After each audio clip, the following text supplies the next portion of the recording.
Picture this. It's the middle of a brutal war.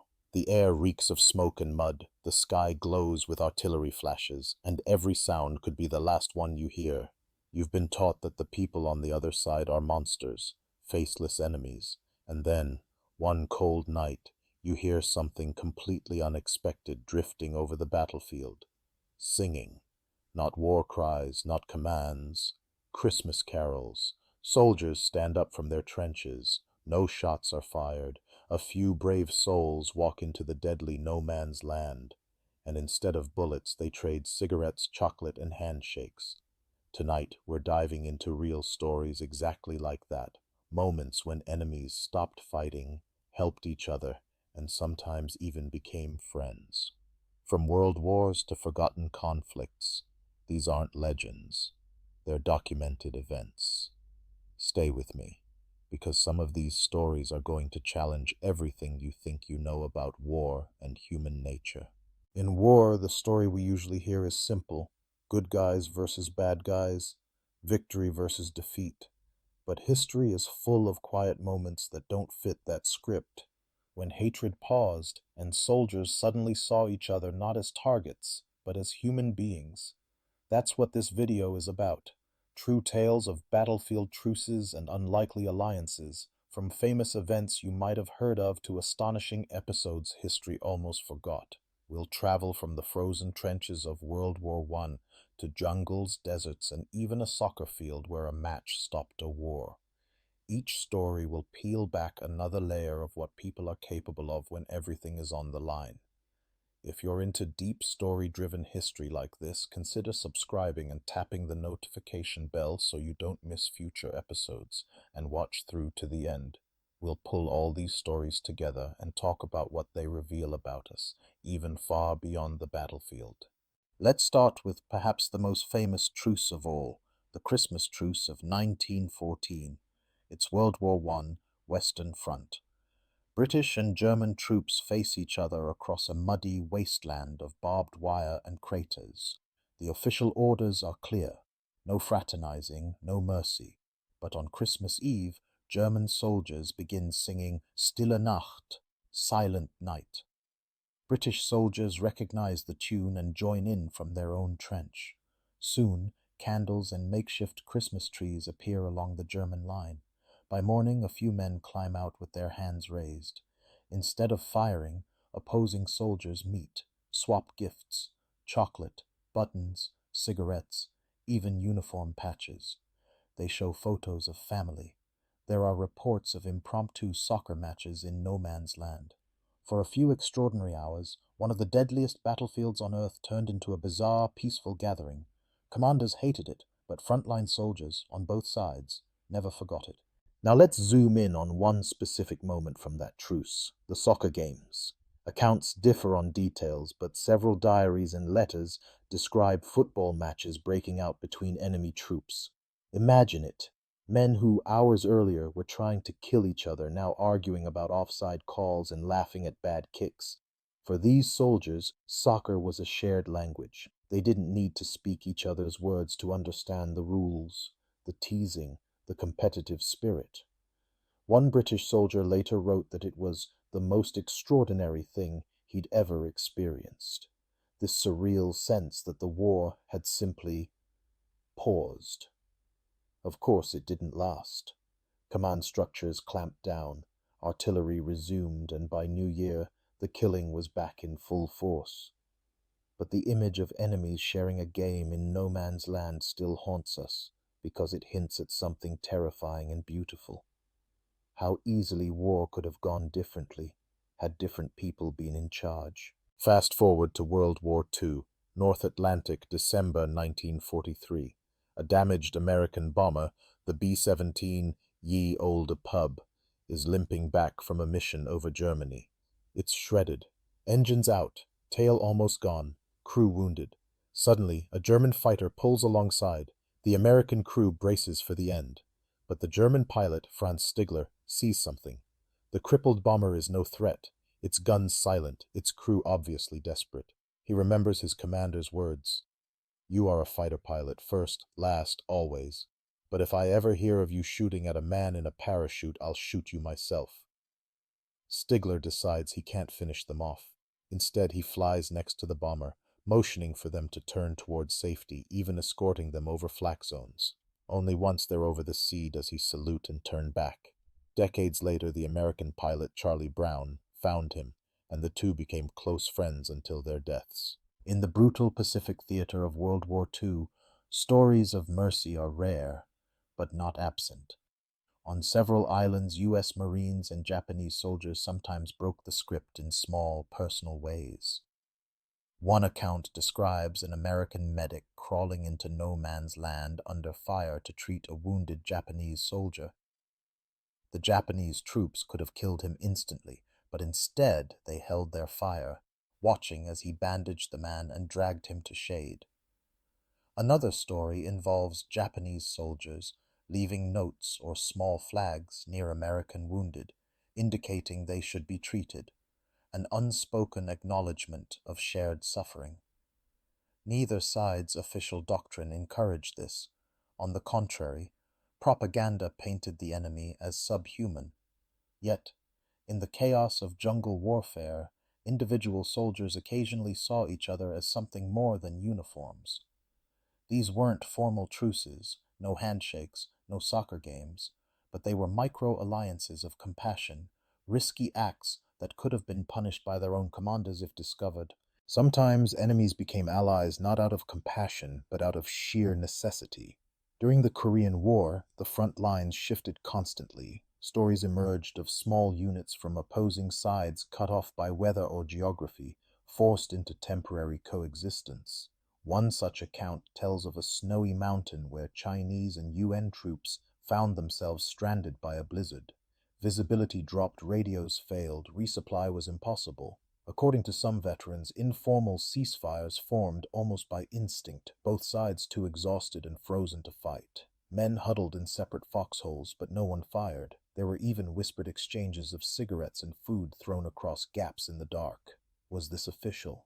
Not at all. Was it recorded in battle reports? Rarely. But in oral histories and personal memoirs, these quiet, unofficial truces pop up again and again, moments when survival trumped ideology, and the enemy became, if not a friend, at least a fellow human trying not to die on the same frozen hill. Let's go back further to the American Civil War, brother against brother, neighbor against neighbor. Despite the ferocity of that conflict, countless stories describe soldiers from Union and Confederate armies meeting between lines during lulls. At Fredericksburg, after the disastrous Union assault, a Confederate soldier named Richard Kirkland famously crossed the battlefield under fire, not to fight, but to give water and blankets to dying Union men pinned between the lines. Both sides eventually realized what he was doing, and firing slowed, then stopped. For a time, the only sound was Kirkland moving from body to body. Elsewhere, picket lines just yards apart would sometimes call out jokes, trade coffee for tobacco, even warn each other when officers were coming, so the fraternizing would pause. They knew the next day they might be ordered to kill one another, but in those stolen moments, they were just young men stuck in the same nightmare. Not all truces are spontaneous. Some are negotiated under extreme pressure. During World War I's Gallipoli campaign, the fighting was so intense that unburied corpses lay rotting between lines, spreading disease. In May 1915, both the Anzac forces and the Ottoman defenders agreed on a formal one-day ceasefire to bury their dead. At dawn, officers met in no man's land, carefully marking boundaries.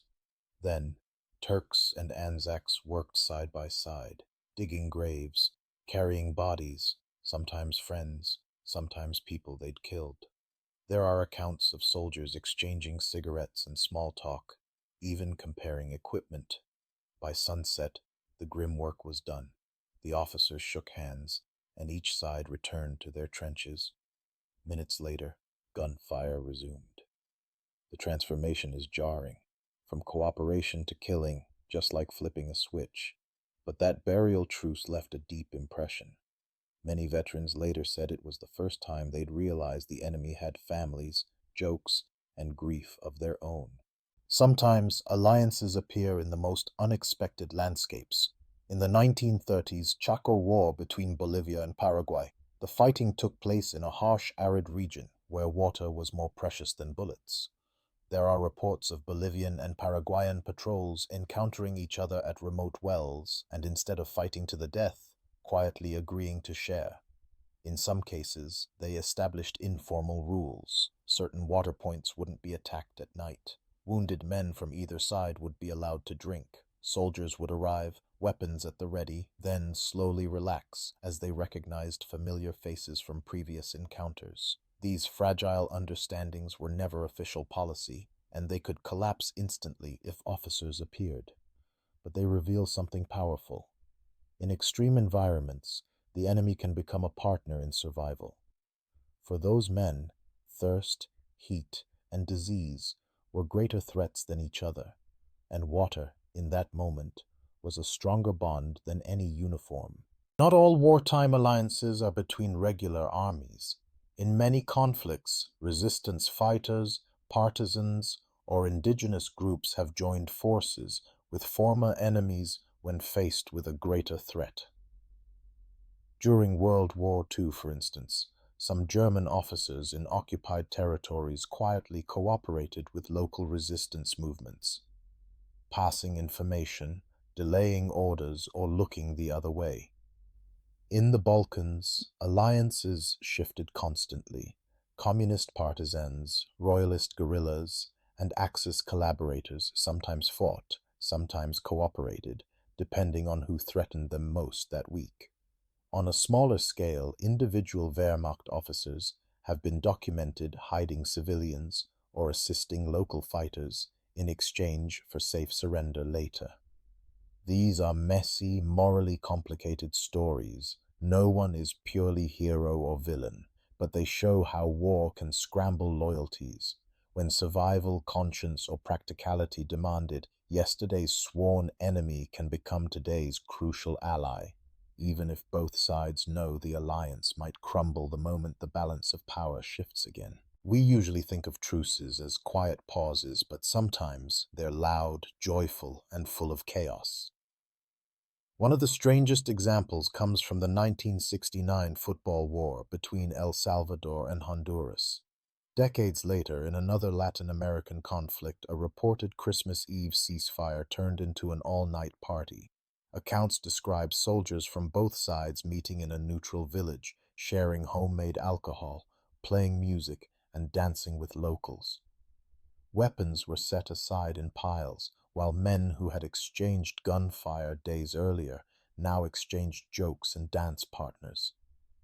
Some officers frowned, but others tolerated it, recognizing that morale was as vital as ammunition.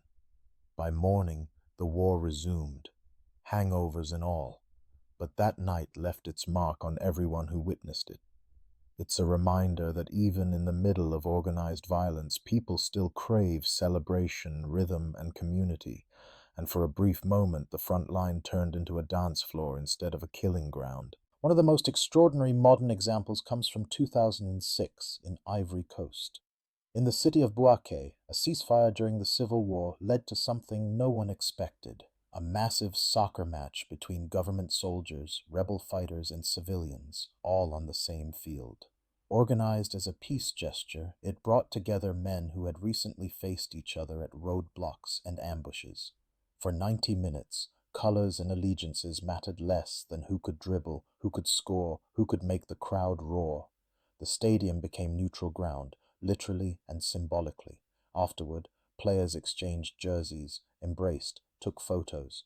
The war didn't magically end that day, but the images of sworn enemies celebrating together circulated widely, feeding a growing hunger for peace. When we compare this to the 1914 Christmas truce games, we see a pattern. Sport, music, and shared rituals often create the first fragile bridges between sides that have forgotten how to speak to each other.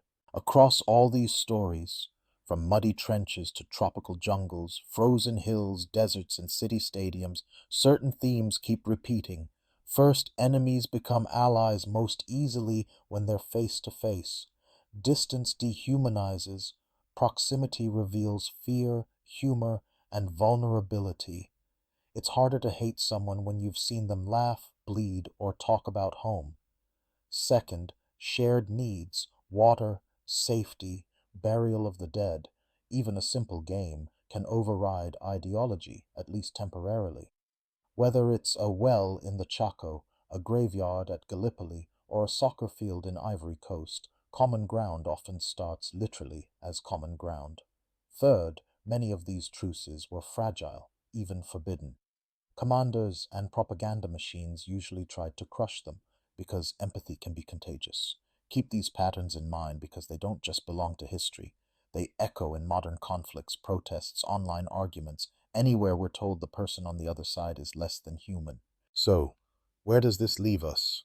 War isn't going away anytime soon, and these stories don't erase the horror or justify the violence, but they do prove something stubborn and hopeful. Even under extreme pressure, humans repeatedly reach across enemy lines, sometimes for survival, sometimes out of conscience, sometimes just because sharing a song or a game feels more natural than pulling a trigger. If these moments can happen in trenches, jungles, and collapsing cities, they can absolutely happen in our own lives, in politics, workplaces, online debates. The first step is simple. Refuse to let anyone turn your opponent into a faceless caricature. If this episode made you think differently about history, or about how you see the other side today, consider subscribing, hitting the notification bell, and sharing this video with someone who loves deep, nuanced stories. Drop a comment with a truce or unlikely alliance you've heard of. Let's keep these fragile human moments alive by telling them again and again.